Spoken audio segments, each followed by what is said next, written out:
যে মানুষটির নাম শুনলেই সকলে হেসে ফেলে, যার কথা শুনলে মনে পড়ে উদ্ভট কীর্তিকলাপ আর তীক্ষ্ণ বুদ্ধির কথা, আর সেই সঙ্গে মনে পড়ে শুধুমাত্র তীক্ষ্ণ বুদ্ধির জোরে সমগ্র ষড়যন্ত্রের পর্দাফাশ করার গল্প। কিন্তু আপনি জানলে অবাক হবেন, জীবনের শেষ লগ্নে সেই হাসির রাজা গোপাল ভাঁড়কে দেয়া হয়েছিল ফাঁসির আদেশ।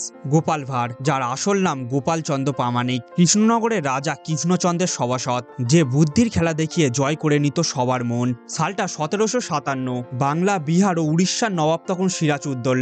নবাবের বিরুদ্ধে চারিদিকে তখন ষড়যন্ত্র চলছে। পরিবারের লোকজন আর বন্ধুদের অনেকে হাত মিলিয়েছেন ইংরেজদের সঙ্গে। মীর জাফর, ঘসেটি বেগম, জগৎ শেঠ, রায়দুর্লভ, উর্মিচাঁদ সহ অনেকেই গোপনে ষড়যন্ত্র করছেন তাকে সিংহাসনচ্যুত করার। একসময় এই ষড়যন্ত্রে রাজা কৃষ্ণচন্দ্রকেও যোগ দিতে বলা হয়। কৃষ্ণচন্দ্র নিজের সভাসদদের কাছে মতামত চান। রাজ্যসভার সবাই যোগ দেওয়ার সমর্থন করলেও শুধু একজন ব্যক্তি না করেন, তিনি হলেন গোপাল ভাঁড়। তিনি আন্দাজ করতে পেরেছিলেন ইংরেজ ও মীর জাফরের কূট পরিকল্পনা। গোপাল ভাঁড় রাজাকে বললেন ইংরেজরা গায়ে ছু ছুঁয়ে ঢুকে ফাল হয়ে বের হবে, আর স্বার্থসিদ্ধির পর ইংরেজরা রাজাকে আর মনে রাখবে না। কিন্তু রাজা তার কথায় কর্ণপাতও করলেন না, বরং রাজা ও সভাসদরা গোপালকে নিয়ে হাসাহাসি করতে লাগলো।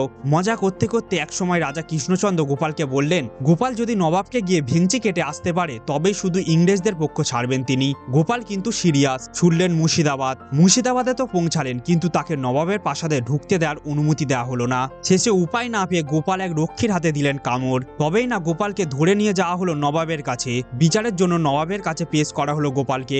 নবাব সিরাজউদ্দৌলা গোপালকে জিজ্ঞাসা করলেন, কে তুমি, কেন এসেছো এখানে? গোপাল কোনো কথার উত্তর দিলেন না, বরং নবাবের দিকে তাকিয়ে তিনি মুখ ভেঙচালেন। নবাব তো রেগে লাল। এত বড় দুঃসাহস, আমাকে মুখ ভেঙচানো! প্রহরী, আটক করো এই বদমাসকে।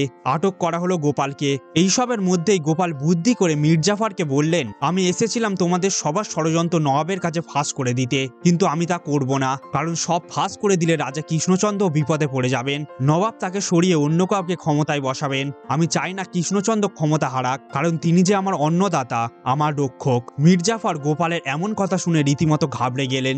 নবাবকে গিয়ে দ্রুত গোপালের ফাঁসির আর্জি জানালেন। বললেন গোপালকে ফাঁসি দেওয়া হোক। পরের দিনই গোপালের ফাঁসির ব্যবস্থা করা হলো। কিন্তু গোপালের কোনো হেলদোল নেই, বরং নবাব গোপালের দিকে তাকাতে গোপাল আবার মুখ ভেঙচি দিলেন।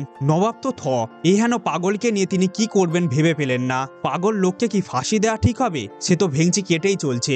এবার নবাব চিন্তায় পড়ে গেলেন। ডাক পড়ল কবিরাজের। কবিরাজ মশাই গোপালকে পরীক্ষা করতে লাগলেন। নবাব জিজ্ঞাসা করলেন, কবিরাজ মশাই কি বুঝছেন? কবিরাজ মাথা চুলকে বললেন, এ তো দেখছি বদ্ধ উন্মাদ। শেষে নবাব গোপালকে উন্মাদ ভেবে মুক্ত করে দিলেন। গোপাল ফিরে এলেন কৃষ্ণনগরে। মহারাজকে সব কথা খুলে বললেন। কিন্তু কৃষ্ণচন্দ্রের মনের ইচ্ছা মীর জাফরকেই সমর্থন করা, আবার তার উপর একমাত্র গোপাল ছাড়া বাকি সব সদস্যরাও তার সঙ্গে আছেন। মহারাজ সকল সভাসদদের সামনে গোপালকে বলে উঠলেন, গোপাল তুমি যাই করো না কেন, তোমাকে দেয়া সত্ত্বেও আমি মানি না। আমি নবাবের বিরুদ্ধে যাবই। এতে তুমি আমার সাথ দাও বা না দাও, তাতে আমার কিছুই এসে যায় না। এইবার গোপাল ভীষণ অপমানিত বোধ করলেন। নিঃশব্দে সভা ত্যাগ করলেন। ঠিক করলেন এই রাজ্যসভায় আর ফিরে আসবেন না। শুধু রাজ্যসভায় কি, তিনি এই রাজ্যই ত্যাগ করবেন। তারপর অত্যন্ত দুঃখিত মনে কাউকে কিছু না বলে রাতের অন্ধকারে গোপাল সপরিবারে রাজ্য ত্যাগ করলেন। এরপর সদা রহস্যময় গোপাল ভাঁড়কে আর বাংলায় দেখা যায়নি। যদিও এই গল্প নিয়ে অনেক বিতর্ক রয়েছে, কিন্তু তারপরেও এই গল্প আজ সবার মুখে মুখে প্রচারিত। ইতিহাস সম্পর্কে এরকম আরো তথ্য পেতে আমাদের সঙ্গে জুড়ে থাকুন। ধন্যবাদ ভিডিওটি দেখার জন্য।